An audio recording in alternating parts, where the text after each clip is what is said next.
கரூர் மாவட்டத்தில் 45 பதட்டமான வாக்குச்சாவடிகள் கண்டறியப்பட்டு அதற்கு தனி கூடுதல் பாதுகாப்பு மற்றும் கண்காணிப்பு ஏற்பாடு செய்யப்பட்டுள்ளது என மாவட்ட தேர்தல் அலுவலர் ரவிக்குமார் பேட்டி. கரூர் மாவட்ட தேர்தல் அலுவலர் ரவிக்குமார் தலைமையில் மாவட்ட ஆட்சியர் அலுவலக கூட்டரங்கில் அனைத்து அங்கீகரிக்கப்பட்ட அரசியல் கட்சி பிரதிநிதிகள் ஆலோசனை கூட்டம் நடைபெற்றது. பின்னர் மாவட்ட தேர்தல் அலுவலர் செய்தியாளர்களிடம் கூறியதாவது: தமிழ்நாடு சட்டமன்ற பொதுத் தேர்தல் 2026 கரூர் மாவட்டத்திற்கு உட்பட்ட அரவக்குறிச்சி, கிருஷ்ணராயபுரம், குளித்தலை மற்றும் கரூர் தொகுதிக்கான தேர்தல் கால அட்டவணையை தேர்தல் ஆணையம் வெளியிட்டுள்ளது.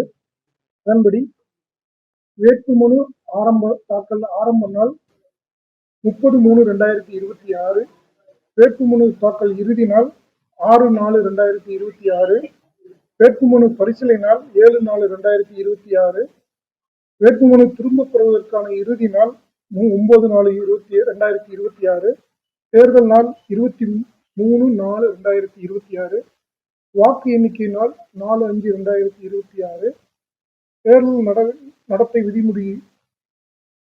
விதி முடிவுறும் நாள் 6/5/2026. இதுல நம்ம கரூர் மாவட்டத்துல இன்றைய தேதிப்படி நான் இன்னும் வாக்காளர் பட்டியலில் வந்து திருத்தங்கள் சப்ளிமெண்டரி ரோலும் வரும். நான் இன்றைய அசான் டேட் வந்து 645 வாக்குச்சாவடி இடங்கள், அதுல 1111 வாக்குச்சாவடிகள் அமைக்கப்பட்டுள்ளது. இந்த தேர்தலில் வந்து ஆண் வாக்காளர்கள் 4,06,027 நபர்களும், பெண் வாக்காளர்கள் 4,39,054 நபர்களும், மூன்றாம் பாலினத்தவர்கள் 83, ஆக மொத்தம் 8,45,164 வாக்காளர்கள் வாக்களிக்க உள்ளனர்.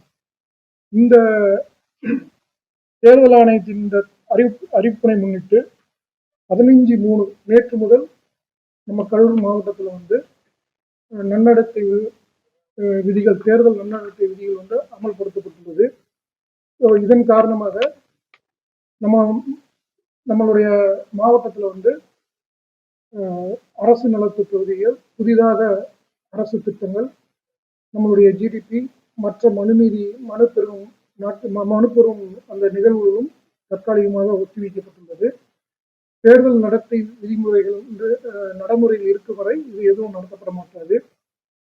அதே மாதிரி தேர்தல் ஆணையத்தால் தேர்தல் தேதி அறிவிக்கப்பட்டுள்ளதால் பொது இடங்களில் விளம்பரங்கள் மற்றும் பதாகைகள் 48 மணி நேரத்திற்குள் வந்து அகற்றவும், மற்றும் தனியாருக்கு சொந்தமான இடங்களில் உள்ள விளம்பரங்கள் மற்றும் பதாகைகள் 72 மணி நேரத்தில் அகற்றிடவும் நடவடிக்கை மேற்கொள்ளப்பட்டு வருகிறது.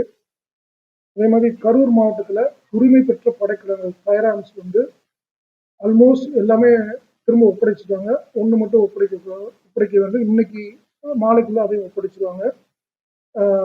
தேர்தல் நன்னடத்தை விதிமுறைகள் அனைத்து வேட்பாளர்கள், அனைத்து கட்சியினர் மற்றும் அரசு ஊழியர்கள், பொதுமக்கள் அனைவருக்கும் பொருந்தும்.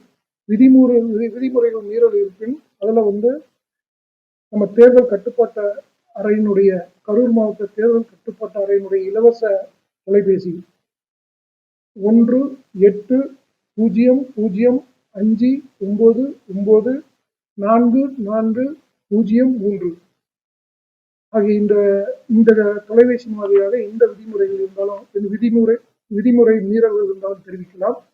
அது மட்டுமல்லாது ECI நெட் ஆன்லைன்ல கம்ப்ளைண்ட், எந்த விதிமுறையும் தெரிவிக்கலாம். பர்டிகுலரா CVGIL ஒரு ஆப் இருக்கு. இந்த ஆப் வழியா நீங்க விதிமுறை மீறல்களை தெரிவிச்சுட்டு வர்றாங்க. இன்று காலை 11 மணி வரைக்கும் ஏற்கனவே 14 விதிமுறை மீறல்கள் தெரிவிக்கப்பட்டு அதற்கான பதில்களும் நமது அலுவலர்களால் பெறப்பட்டு வழங்கப்பட்டு வருகிறது. நமது மாவட்டத்தை பொறுத்தவரை 4 தொகுதிகள் இருக்கிறதுனால ஒரு தொகுதிக்கு 3 பறக்கும் படை, 3 flying squad, 3 static surveillance team மூலம் 6 ஏற்குறைய 12 பறக்கும் படையினர் மற்றும் SST ஸ்டாட்டிக் சர்வேலன்ஸ் டீம் வந்து பணியில் இருக்காங்க. இது நேற்று மாலையிலிருந்து அவங்க பணியை தொடங்கி விட்டாங்க. தொடர்ந்து கண்காணிப்பு பணி நடைபெற்று வருகிறது. அதே மாதிரி வந்து காலை 6 மணி முதல் 10 மணி வரைக்கும் தான் பிரச்சாரம் பண்ணணும். அதுக்கு மேல பிரச்சாரம் பண்ணக்கூடாதுன்னு எல்லா அரசியல் கட்சிகளுக்கும் நம்ம சொல்லிட்டோம். ஸோ தேர்தலுக்கு தேர்தல் நன்னடத்தை விதிமுறைகள் நடைமுறைப்படுத்தப்பட்டு தேர்தலுக்கான அனைத்து ஏற்பாடுகளும் நம்முடைய மாவட்டத்தில் செய்யப்பட்டுள்ளது என்பதை தெரிவிக்கிறேன். பதட்டமான வாக்குச்சாவடியில் அதுல 2 பிரிவு இருக்கு. ஒன்று critical polling station, vulnerable polling pockets. நம்ம மாவட்டத்தில் கிரிட்டிக்கல் போலிங் ஸ்டேஷன்ங்கிற வகைப்பாட்டில் எதுவும் இல்லை. இருந்தாலும் அந்த போலீஸ் ஸ்டேஷன்ல ஒரு சில வல்னரபிள் பாக்கெட் ஏற்கனவே கடந்த 5 ஆண்டுகள்ல என்னென்ன விதிமுறை மீறல்கள் இல்ல ஏதாவது ஒரு பிரச்சனை இருந்திருந்தோம்னா, இல்ல ஒரு தனிநபர் பிரச்சனை ஏற்படுத்தியிருந்தோம்னா, அது மாதிரி 45 போலிங் ஸ்டேஷன்ஸ் மட்டும், போலிங் பூத் மட்டும், போலிங் ஸ்டேஷன் மட்டும் கண்டறியப்பட்டு அதுல மட்டும் சிறப்பு கவனம் செலுத்தணும். வேற எது இருக்குங்களா? நேற்று மாலையிலிருந்து இது வரைக்கும் 1 லட்சம் ரூபாய் வந்து பிடிச்சிருக்கு.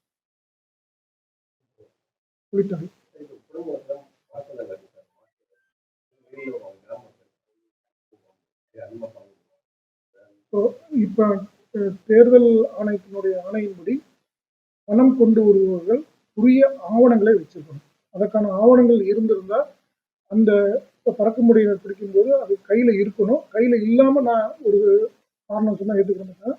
கையில இருக்கணும். கையில இருந்து இல்லைன்னா அவங்க பிடிச்சி எங்க டிஸ்ட்ரிக்ட் லெவல் கமிட்டிகிட்ட கொடுப்பாங்க. அவங்க அதை உண்மைத்தன்மை கண்டறிந்த பிறகுதான் அதுல ரிலீஸ் பண்ண முடியும்.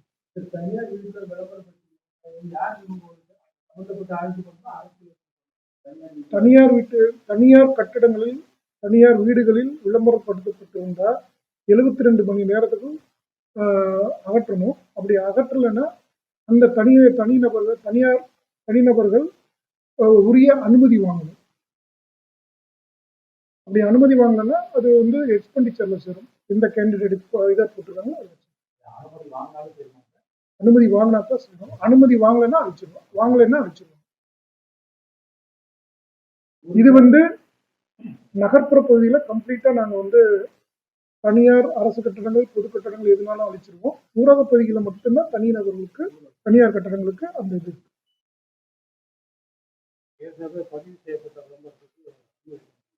ஏற்கனவே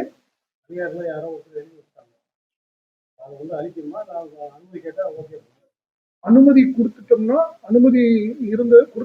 அது வந்து அந்த ஆர்வம் கொடுத்துட்டாங்கன்னா அதுக்கு வந்து அதனுடைய விளம்பர செலவு வந்து அந்த கேண்டிடேட் அந்த எந்த அரசியல் கட்சியினுடைய வேட்பாளர் அவருடைய கணக்குல செய்யணும். விளம்பரம் ஒரு பண்ணியிருக்காங்க. அனுமதி கேட்டு அது சரியா இருந்துச்சுன்னா கொடுத்துருவாங்க. அனுமதி கொடுக்கலன்னா அதை அழிச்சிருவாங்க. அனுமதி கேட்டு அனுமதி கொடுத்துட்டாங்கன்னா அது வேட்பாளருடைய செலவு கணக்குல வந்துரும். நன்றி.